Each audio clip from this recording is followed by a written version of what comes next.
أعوذ بالله من الشيطان الرجيم. بسم الله الرحمن الرحيم.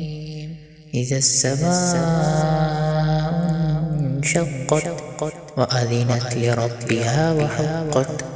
وإذا الأرض مدت وألقت ما فيها وتخلت وأذنت لربها وحقت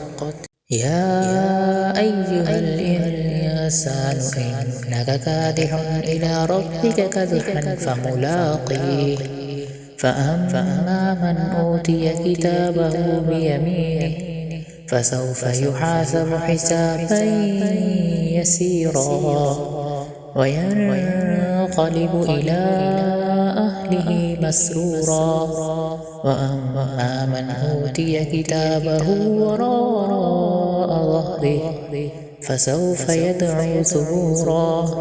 ويصلى سعيرا إنه كان في أهله مسرورا إنه ظن أن لن يحور بلى إن ربه كان به بصيرا فلا أقسم بالشفق والليل وما وسق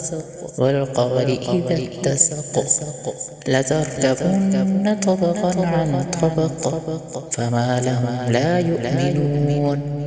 وإذا قرئ عليهم القرآن لا يسجدون وللذين كفروا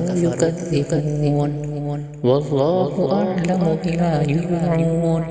فبشرهم بعذاب أليم إلا الذين آمنوا وعملوا الصالحات لهم أجر غير ممنون